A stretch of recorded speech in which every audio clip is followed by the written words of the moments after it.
제주에서 여성 1명이 낳을 것으로 예상하는 합계 출산율이 1명 아래로 떨어지며 저출생 문제가 심각합니다. 여기에 청년 유출도 과제인데요.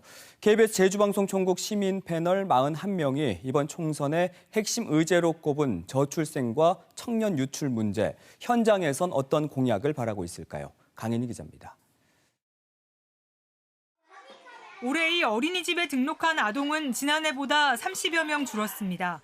하지만 교사 수와 차량 운행, 급식비 등은 유지해야 해 걱정입니다.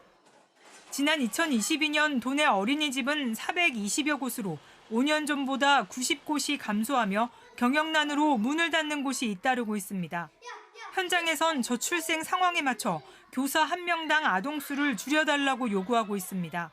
현재 만 3세의 경우 교사 1명당 15명, 4세에서 5세의 경우 교사 1명당 원화 20명의 기준을 줄이면 운영과 보육 환경 개선에 도움이 된다는 겁니다.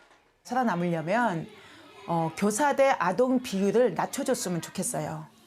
그러니까 우리가 그 연령별로 애들 그 반별 정원이 있는데 이 부분을 우리가 수년 전서부터 계속 복지부로 요청은 해왔는데 아직까지도 현실화되고 있지 않거든요.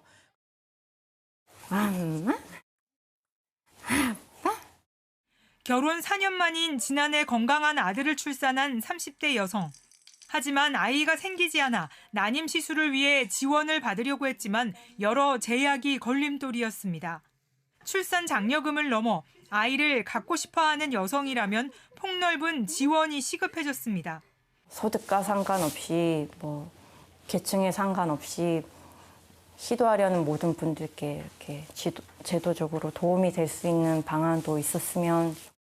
지난 2022년 제주도 출생아는 3,600명으로 2005년보다 37%가량 줄었습니다. 이처럼 비혼과 저출생으로 인한 사회 부작용이 잇따르며 KBS 총선 의제 시민 패널은 기존 출산 장려 정책의 대수술을 제안합니다. 현금성 지원 같은 경우는 저는 굉장히 바람직하지 않다라고 보고, 그리고 그래서 결국은 여성이 아이를 낳고 키우기 좋고 여성이 일하기 좋은 도시를 만들어야 된다는 겁니다. 출생률 증가의 해법 가운데 하나로 꼽히는 게 청년 정책. 지난해 제주를 떠난 20대 청년은 2천여 명으로 이들이 살고 싶은 제주로 만드는 것 또한 과제입니다. 이런 상황이 된다면 좀 이제 제주 지역 사회의 이제 활기로 많이 이제 떨어질 수 있을 것 같고, 복지나 그런 휴가 제도가 좀 원활한 기업들이 제주도에 좀 더 많이 생기게 된다면 청년들도 이제 제주 지역을 떠나지 않고. 이번 총선에서 유권자들의 피부에 와닿는 생활 밀착형 공약들이 얼마나 나올지 주목됩니다. KBS 뉴스 강인희입니다.